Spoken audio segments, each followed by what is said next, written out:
Friends, in today's class we are going to discuss one application of Gauss theorem, which is electric field intensity due to infinitely long uniformly charged wire.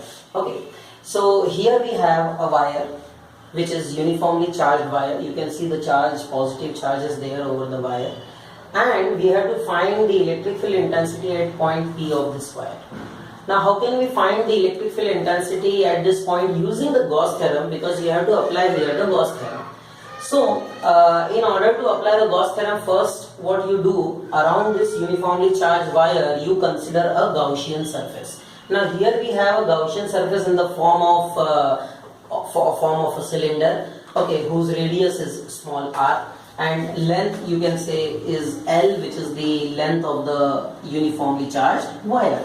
Okay, now in this Gaussian surface, on this Gaussian surface, you can see that there are three surfaces: surface 1, surface 2, and surface 3. Surface 1 is actually a circle, surface 2 is also a circle, and surface 3 is the curved surface of the cylinder. Now, if we have to find the electric field intensity at this point P, which is mentioned somewhere here, okay, so you can see that the electric field's direction would be vertically upwards, you can say here. Okay, as far as this surface is concerned, surface first is concerned, the area vector is going towards left and electric field intensity is going up. So at this point you can see that the angle between the electric field and the area vector is 90 degree, and if the angle between the electric field and the area vector is 90 degree, so you know that when we apply the Gauss theorem here, you know that if we apply Gauss theorem, we know that Gauss theorem phi, and if we are taking the first surface, we can write phi first, and that is equals to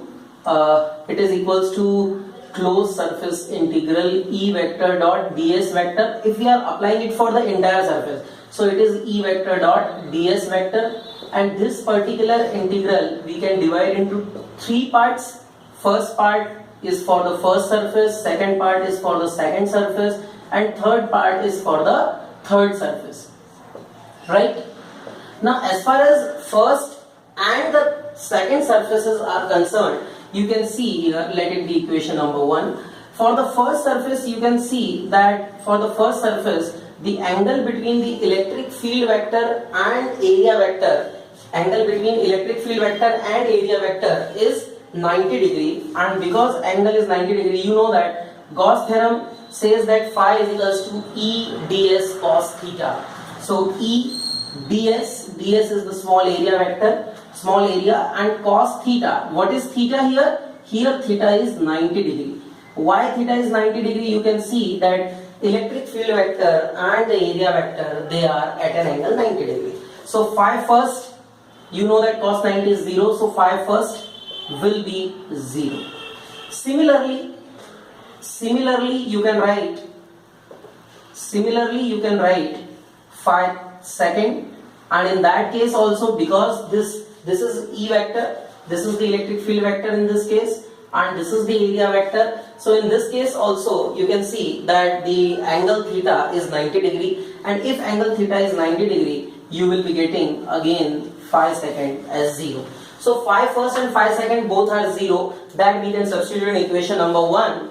Okay, so that we will be substituting. Now let us discuss for the third surface, phi 3. When we are saying phi 3, you can see here phi 3 is actually equal to closed surface integral E ds cos theta. Now what is cos theta? What is theta? Theta here is electric field vector and the area vector, it is ds3. Here it is ds3. And ds3 and E vector both are acting in the same direction, and because both are acting in the same direction, the angle between them would be 0 degree. So that's why you have E ds3 cos 0 degree. Cos 0 is 1, so you can write it is equals to closed surface integral E ds3.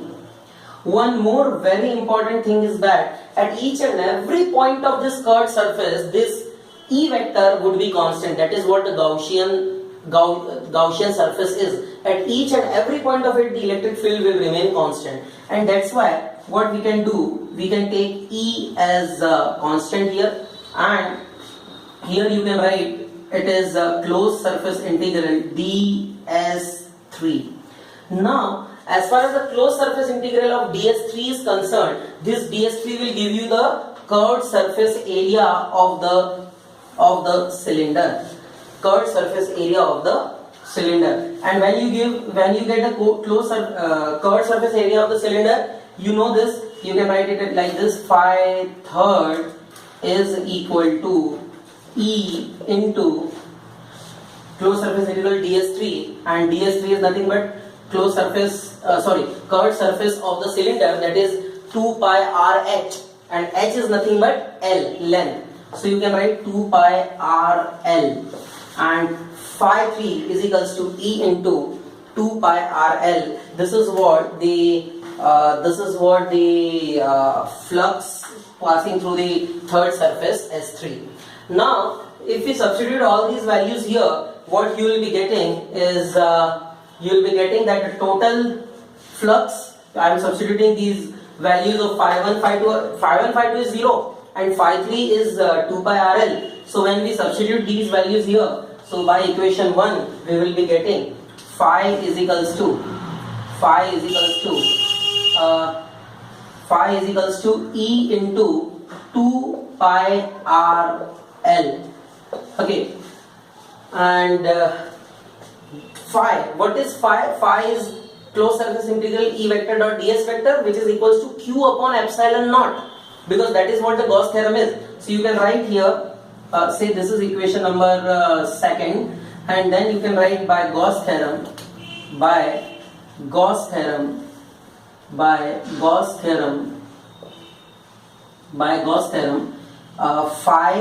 is equals to closed surface integral E vector dot ds vector, and that is equals to q upon epsilon naught. Okay, this is what the Gauss theorem is. So what you will do now is you can substitute in equation 2, phi is q upon epsilon naught, so that gives you q upon epsilon naught, and it is equals to E into 2 pi rl. Right?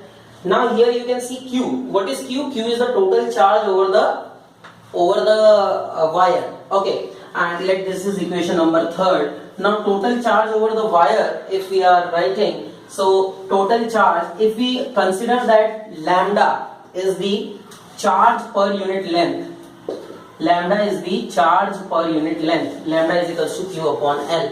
Okay, so you can write this implies q is equals to lambda L, and this q equals to lambda L I can substitute here in equation number third. So we will be getting lambda L upon epsilon naught, and that is equal to E into 2 pi RL. Correct? ये जो value है q equal q lambda है, ये यहाँ substitute कर दी, L और L cancel हो गया. ओके, सो क्या मिल रहा है आपको?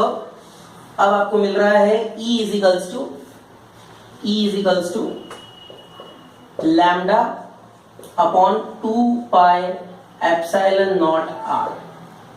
E is equals to lambda upon 2 pi epsilon naught r. This is the value of the electric field intensity at a point P situated at a distance r from a uniformly charged wire. Using the Gauss theorem, we derived it. I hope it is clear to you. Thank you.